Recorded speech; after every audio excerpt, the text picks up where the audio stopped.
Pumuputok ba to? Ito yung pumuputok. Puputok na kaya? Puputok na? Natikman mo na ba yung pinipilahang 20 pesos chow fan rice ni Marikit ang batang maliit dito sa Quiapo? Na talaga namang simula umaga hanggang gabi, dinudumog sila dito. Paano ba naman hindi? Sa halagang 20 pesos, siguradong busog ka. Pero kung bitin ka, meron din sila ditong toppings na Hungarian, steam siomai, fried siomai, at liempo o bagnet. Pwede mong pagsamasamahin yan. 100 pesos lang. Ma'am, anong binibenta niyo po dito? Siomai po po, chow pan po, 50 po, masarap. 50 pesos? Opo. Pag chow pan lang po, magkano po? 20 po. 20 pesos lang? Opo. Walang kasamang kahit ano yun? Wala po. Pag may kasamang siomai, magkano? 50 lang po. 50 pesos? Opo. Pag may kasamang Hungarian, 70 po. 70. Opo. Pag may kasamang fried siomai, 60 po. 60. Ano pang ibang binibenta niyo dito, ma'am? Lempo po. Liempo, may liempo rin kayo. Opo. Magkano sa liempo? 140 po. 140. Available yun ngayon. Opo. Ito ba yung ano? Ito yung Marilag? Ay, hindi. Sino ka, ma'am? Ikaw si Marikit. Ikaw si Marikit. Ba't Marikit ang tawag sa'yo? Kasi po mali. Ah, maliit. Okay, sige, pa-order ako ng ano, ma'am, ng chow pan overload mo. Ayan, oh. Pag ganyan, 20 pesos na yan, yung ganyang karami. Tapos ilang siomai? Tatlo po. Pwede bang isa fried? Pwede din po. Ah, pwede. O sige, isang fried.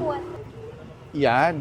Tsaka Ito Hungarian, oh. Pagkasama po 100 po, combo. Ayun, sige, kasama na dyan. Yun, oh. Laki, ah. Gano'n na kayo katagal dito, ma'am? 9 months po. Nakailang ano kayo, kilong kanin kayo sa isang araw? 50 kilos. Sa siomay, ma'am, nakailang siomay kayo? 12 bucks. Ay, sa ano, sa Hungarian po? 12 bucks bucks din. po. Dami, ano? Ano yung pinakamabenta? Siomay o Hungarian? Siomai Siomay. Opo. Magkano isang siomay? 10 po. 10 Isang pesos. braso po. Anong location pala nyo dito, ma'am? In front of Quiapo Church. Anong oras po kayo nag-open dito, ma'am? 6 a.m. po. 6 a.m. hanggang Hanggang mga 9 p.m. Anong kakaiba sa chow pan rice nyo, ma'am? Ba't pinipilahan to dito sa Quiapo? 9. Masarap po. Masarap. Opo. Ordering ko na yung ano, chow pan overload. Ito, 100 pesos. Dami na nga, ano. Sige, ma'am, tikma ko muna. Thank you po. Okay po. At ay mga kabangers, nandito ulit tayo ngayon sa Quiapo, dito sa Lenlen Chow Pan Rice. Grabe, sobrang mura ng chow pan nila dito. Pag chow pan lang kinuha niya, 20 pesos lang. Pero pag may mga toppings na siomai, 60 pesos. Pag sinamahan natin ng Hungarian, 100 pesos. Siyempre, bago natin simulan to, wag natin kakalimutan ng Grain Smart Rice Coffee, ang kapeng gawa sa bigas, low calorie and decaffeinated. Meron na siyang marine collagen, grapeseed extract, mangustin, ochrane, moringa, Garcinia Cambodia. Pinakamatindi dito yung barley kasi yung barley yung tumutulong sa paglalabas ng mga toxins sa ating katawan. Available sa Blue App, sa Orange App, tsaka sa Black App. Tikman na natin, kain tayo. Laki ng Hungarian dito. Pumuputok ba to? Ito yung pumuputok. Sarap nga.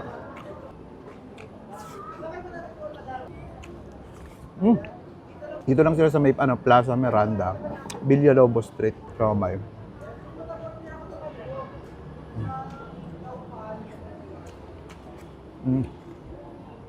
Grabe. Pwede kayo mag-combo ng ng fried lang.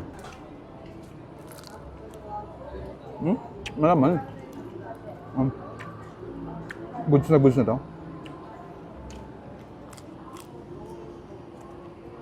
Sarap ng champon. 20 pesos kung busog na busog ka na dito. Kaya nyo dito. Na-champon namin walang tao kasi maaga pa ngayon eh. Pero sa hapon pinipilahan to. Sarap.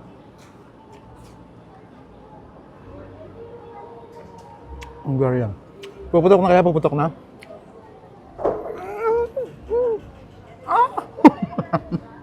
Wala pala. Hindi pala ito yung pumuputok. Sarap.